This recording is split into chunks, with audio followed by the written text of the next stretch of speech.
Ọ̀kan pàtàkì lára àwọn tó fẹ́ díje du ipò gómìnà ìpínlẹ̀ Èkó ní ọdún tó ń bọ̀ tó jẹ́ olùdíje fún ipò gómìnà ìpínlẹ̀ Èkó lábẹ́ ẹgbẹ́ òṣèlú People's Democratic Party (PDP) lásìkò ètò ìdìbò gómìnà ọdún 2023 ìyẹn ọ̀gbẹ́ni Abdulazeez Ọlájídé Adédìran, ẹni tí gbogbo ayé mọ̀ sí Jandor. Ó mà ti sọ̀rọ̀, ó ti tú àṣírí ńlá nípa bí gbogbo àwọn àgbààgbà àti alágbára pẹ̀lú alẹ́nulọ́rọ̀ ẹgbẹ́ òṣèlú All Progressives Congress APC ìpínlẹ̀ Èkó bí wọ́n ṣe ń fòǹtẹ̀lù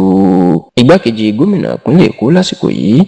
ọ̀gbẹ́ni Ọbáfẹ́mi Abdulkadir Hamzat, wípé òun gan ni gómìnà tí ipò kàn ní ọdún tó ń bọ̀, tí Jandor sì ti dẹ́kun dì í mọ̀ wípé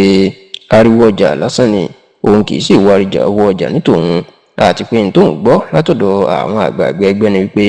wọ́n fi agídí mú gbogbo àwọn tó fẹ́ díje láti juwọ́ sílẹ̀ fẹ́nìkan, àti pé kí gbogbo àwọn káwọn lọ pàdé lórí pápá láti yanjú ọ̀rọ̀ láàrin ara wọn ni. Ẹ rántí wípé lẹ́yìn tí Jandor tí ó ti jẹ́ olùdíje fún ipò gómìnà lábẹ́ ẹgbẹ́ òṣèlú PDP ló máa kúrò nínú ẹgbẹ́ òṣèlú náà, tó sì jẹ́ pé ẹgbẹ́ òṣèlú APC ló wá darapọ̀ mọ́. Bó ṣe darapọ̀ mọ́ ẹgbẹ́ òṣèlú APC ló tún ti kéde wípé òun fẹ́ díje du ipò gómìnà ní abẹ́ ẹgbẹ́ òṣèlú APC tó ń ṣẹ̀ṣẹ̀ darapọ̀ mọ́, tó sì jẹ́ pé ní báyìí níṣe ni Abdulazeez Ọlájídé Adédìran Jandor ènìyàn tún ti ń káàkiri ọ̀dọ̀ àwọn àgbààgbà ẹgbẹ́ òṣèlú APC láti bẹ̀rẹ̀ fún àtìlẹ́yìn wọn wípé òun fẹ́ díje du ipò gómìnà ní ọdún tó ń bọ̀. Ṣá o, pẹ̀lú bí àwọn àgbààgbà ẹgbẹ́ òṣèlú APC bó ṣe ni wọ́n ti fòǹtẹ̀lù Ọbáfẹ́mi Hamzat tó jẹ́ igbákejì gómìnà Babájídé Sanwó-Olú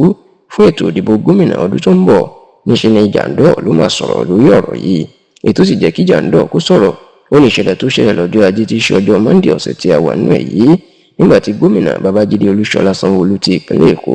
tóun náà fòǹtẹ̀lù igbákejì Ọbáfẹ́mi Hamzat pé òun ni yóò di gómìnà lẹ́yìn òun lọ́dún tó ń bọ̀, àti pé òun ló kúnjú òṣùwọ̀n jù nínú gbogbo àwọn olóṣèlú tó fẹ́ díje du ipò gómìnà ìpínlẹ̀ Èkó. Eléyìí gan ni Ọlájídé Adédìran yín Jandor inú bá sọ̀rọ̀ sí nínú àtẹ̀jáde tí Jandor tó fi síta nípasẹ̀ agbẹnusọ ẹ̀ ọ̀gbẹ́ni Gbẹ́ngà Ògúnlẹ̀yẹ ló ti jẹ́ kó di mímọ̀ wípé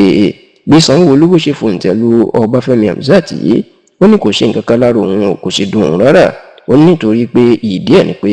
Sanwó-Olú jẹ́ ọmọ Nàìjíríà, ó sì lẹ́tọ̀ọ́ lábẹ́ òfin láti fòǹtẹ̀lù ẹni tó bá wù ú àti láti ṣe àtìlẹ́yìn fún ẹni tó bá wù ú, tó sì ní eléyìí kò túmọ̀ sí pé gbogbo àwọn táwọn fẹ́ díje du ipò gómìnà náà ẹgbẹ́ òṣèlú APC àwọn ò lẹ́tọ̀ọ́ láti dìbò mọ́. Ó ní eléyìí ní tó túmọ̀ sí ni wípé ẹni tí Sanwó-Olú fẹ́ ló ti fòǹtẹ̀lù, ṣùgbọ́n eléyìí ò ní kóun má díje, kóun àti Hamzat àtàwọn tó kù táwọn sì gbéná wojú ara wọn lásìkò ètò ìdìbò abẹ́lé ẹgbẹ́ òṣèlú APC tó ń bọ̀ lóṣù karùn-ún tá a wà nínú.